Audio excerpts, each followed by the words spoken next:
पाक study 302 lecture number 6। उम्मीद करती हूँ तमाम स्टूडेंट्स बिल्कुल खैरियत से होंगे। तो आज का लेक्चर हम अपना स्टार्ट करते हैं। आज हम डिस्कस करेंगे आइडियोलॉजिकल मूवमेंट के बारे में। आइडियोलॉजिकल मूवमेंट क्या थी? The basis of ideological movement can be studied through the historical perspectives looking at. अब जो नज़रियाती तहरीक होती है, नज़रियाती तहरीक की जो बुनियाद का मुताला तारीख़ी नुक्ता नज़र से किया जा सकता है, उसमें हिंदू इंडिया आ गए, मुस्लिम इंडिया आ गए एंड ब्रिटिश इंडिया आ गए। नेक्स्ट टाइम में हिंदू इंडिया क्या थे, उसमें क्या क्या आया। जो एंशियट पीरियड था उसमें आर्यंस आ गए, जैसे कि हमने फर्स्ट लेक्चर में इसको डिस्कस किया था। एंशियट पीरियड जो था वो फर्स्ट यानी कि कदीम दौर को कहते हैं हम। जो एंशियट थे, कदीम लोग थे, इसमें आर्यंस आए। It's boundaries were with in the Indus valley, जो आ रही थी, इसकी हदूद जो वादी थी वो सिंध के अंदर थी। It extended with the passage of the time when it was called Bharat to the Indo Gangetic plain. इसमें वक्त गुजरने के साथ साथ इसको बढ़ाया गया, जब इससे हिंद गैगनेटिक प्लेन जो था उसमें भारत कहा जाता है। If never remain in the occupation of one single ruler, Bharat का इसमें सिंगल रूलर अगर कभी भी किसी एक हुक्मरान के कब्जे में ना रहा है ये, और यहाँ पर एक में नहीं रहा है, यहाँ पर चेंज होते रहे हैं, जो रूलर था वो सिंगल नहीं रहा है। नेक्स्ट की तरफ चलते हैं। It was divided in the north and south, ये डिवाइड हुआ है नॉर्थ और साउथ में, ठीक है, शुमाल और जनूब में तकसीम था ये एम्पायर।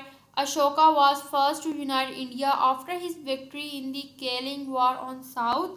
जो शहनशाह थे अशोका, जनूब में कॉलिंग वॉर में अपनी फतह के बाद सबसे पहले हिंदुस्तान को मुत्तहिद करना था। He extended his empire up to Afghanistan in north west, इसने शुमाल मगरिब में अपनी सल्तनत अफगानिस्तान तक बढ़ा दी थी। After Ashoka there were hundreds of years of the anarchy in the country. Ashoka के बाद मुल्क में सैकड़ों साल तक इसकी इंतशार फैल गया था। मुस्लिम इंडिया में क्या हुआ? यहाँ पर the Muslim period began with the conquest of Sindh by Arab under the Mohammad bin Qasim. मुस्लिम दौर मोहम्मद बिन कासिम के ज़ेर इक़्तिदार अरबों के ज़रिए फ़तह सिंध से शुरू होता है। This time India was influenced by the Buddhism, इस बार हिंदुस्तान बुद्ध मत से मुतासिर था। It was Khalijas who extended their empire in the south. They were followed by the Tughlaqs with extended boundaries further south. जो खलीजी ही थे, यानी कि जो इस बार जो ये हुआ था कि जो हमारे हिंदुस्तान के जो लोग थे वो बुद्ध मत से मुतासिर हो गए थे। ये खलीजी ही थे जिन्होंने जनूब में अपनी सल्तनत को बढ़ाया। इनके बाद तुगलक थे जिन्होंने हद को मज़ीद जनूब में बढ़ा दिया था। After the fall of Tughlaqs, Afghans among whom the Lodis were the last, came the Mughals who were the descendants of the Genghis Khan and Taimur। तो तुगलक अफगानों के खात्मे के बाद जिनमें लोदी आखिरी थे, मुग़ल आए जो चंगेज़ खान और तैमूर की औलाद थी। Under Mughals during the empire Akbar India was again united. Mughal के तहत शहनशाह अकबर के दौरान हिंदुस्तान एक बार फिर मुत्तहिद हो गया था। The Muslim empire covered all four boundaries of the subcontinent, north, south, east and west. मुसलमानों की सल्तनत ने बरसगीर के शुमाल, जनूब, मशरिक़ और मगरिब की चारों हदूद का अहाता कर लिया था। However, the death of Empire Aurangzeb brought the social, political and the economic decline of the Muslims in the subcontinent। ताहम ये हुआ, शहनशाह औरंगज़ेब की मौत ने बरसगीर के मुसलमानों के माशरती, सियासी और माशी ज़वाल को जन्म दिया था। उनकी एक ये था कि स्टार्ट यहीं से हुआ था कि मुसलमानों की जो माशरती, सियासी थी और माशरी उनका जो ज़वाल आया मुसलमानों को, वो शहनशाह औरंगज़ेब की मौत के बाद हुआ था। उनका ज़वाल जो था वो शहनशाह औरंगज़ेब के बाद आया। ब्रिटिश इंडिया की बात कर लेते हैं। यहाँ पर हम British started from the Bengal as a trading company with British government charter given in 1600 AD by Queen Elizabeth to trade in India, where Empire Jahangir was an on thorn. बरतानवी हुकूमत ने बंगाल से तजारती कंपनी की हैसियत से बरतानिया की हुकूमत चार्टर्ड में मलका एलिज़ाबेथ अव्वल के ज़रिए हिंदुस्तान में तजारत के लिए एडी के साथ यानी कि एडी जो थे 16वीं थी, जब शहंशाह जहांगीर जो थे वो तख्त पर था। They soon captured India after the Empire Aurangzeb's death in 1707 में शहंशाह औरंगजेब की मौत के बाद उन्होंने जल्द ही हिंदुस्तान पर कब्जा कर लिया था। Emergence of British rule affected Muslim existence in the subcontinent to the great extent, particular Hindu-British bias against the Muslims। यहाँ पर क्या हुआ, ब्रिटिश हुक्मरानी के ज़हूर से बरे सगीर में मुस्लिम वजूद को ख़ास तौर पर हिंदू बरतानी तासुब जो था वो मुसलमानों के ख़िलाफ़ काफ़ी हद तक मुतासिर हुआ था। नेक्स्ट हम बात कर लेते हैं आइडियालॉजिकल अवेकनिंग। जो यहाँ पर आइडियालॉजिकल अवेकनिंग हुई, जो नज़रियाती बेदारी थी उनकी आइडियालॉजिकल तौर पर वो किस तरह से हुई। For the purpose of ideological awakening let's compare Hindu Muslim religious and the socio culture difference. नज़रियाती जो बेदारी हुई, आइडियालॉजिकल अवेयरनेस जो हुई, उसके मकसद के लिए हिंदू मुस्लिम मजहबी और समाजी सकाफती इख्तलाफात का मुआजना करें। ठीक है, उन्होंने मुआजना किया था, यहाँ पर डिफरेंस किया था कल्चर्स का। उसके बाद हिंदू रिलीजन, अब हिंदू रिलीजन क्या था, जो मज़हब था हिंदू रिलीजन का। आर्यादम included different faiths, beliefs, rituals, practices and the myths by the different groups of Aryans. Hinduism as faith is much difficult to define. Arya जो धर्म थे वो आर्याओं के मुख्तलिफ ग्रोहों के मुख्तलिफ अकायद थे, उनके फेथ थे। ठीक है, अकायद और रस्मात, उनकी तरीक़ेकार, ठीक है, और चीज़ें वगैरह उनकी सब कुछ डिफरेंट था, सब कुछ डिफरेंट था। हिंदू मज़हब के तौर पर अक़ीदे की वजाहत करना बहुत ज़्यादा मुश्किल है, क्योंकि उनके मज़हब ही बिल्कुल डिफरेंट था। क्योंकि आर्यन कौम सबसे पहले आई थी और वो जैसे बसी और रही आर्यन कौम, तो उनका अक़ीदा ही अलग था, आर्या जो थी। और उसके बाद हम बात कर लेते हैं Nehru said about it, it is hardly possible to define it according to him. Believe in on the god in Hindu is Hindu, a belief in many gods is Hindu, and even a non-believer in gods is Hindu. Hinduism neither was a religion nor a distinct creed.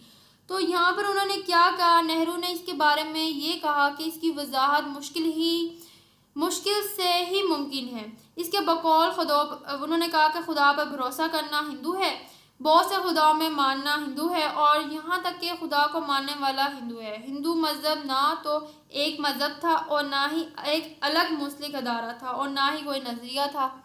उसके बाद इन इस्लाम, अब इस्लाम में यहाँ पर क्या बात हुई, a Muslim is strict believer in one God. जो मुस्लिम थे वो स्ट्रिक्ट बिलीवर थे, ज़ाहिर है खुदा को, हम अपने अल्लाह को मानते हैं। He is free in his all actions with in the pattern ordained for him under the Holy Quran and the Sunnah, which lead with him to right path. Islam means submitting one's person to the will of Allah.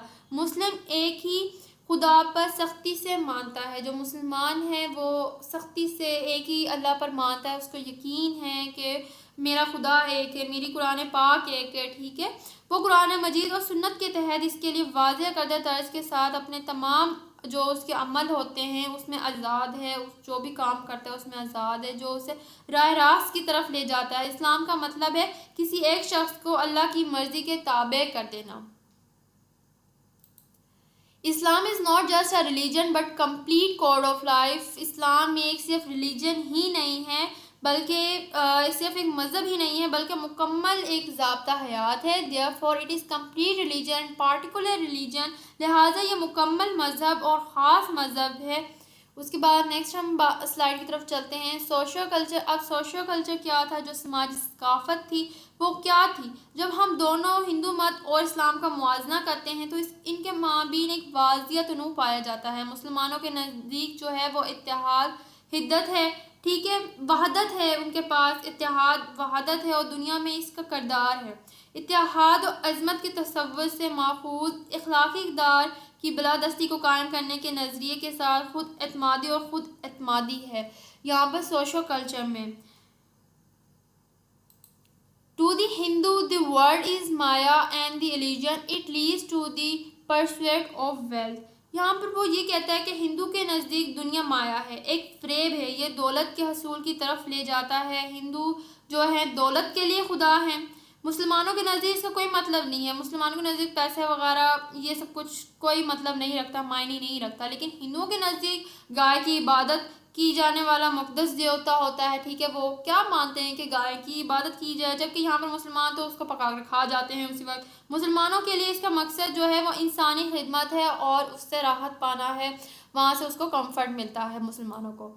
Their legal system and personal law differs, उनके हम दोनों के मुसलमानों के और हिंदुओं के जो है कानूनी निज़ाम और ज़ाती कानून जो होते हैं वो मुख्तलिफ हैं। They even differ and language, traditions, history, custom, manner, dress and food, even के हर चीज़ हमारे यहाँ पर डिफरेंट आ जाती है, जैसे ज़ुबान, रवायत, तारीख, रिवाज, अदब, यहाँ पर आदाब, लिबास, खाने, सब कुछ हमारा जो है मुख्तलिफ है इंडिया से।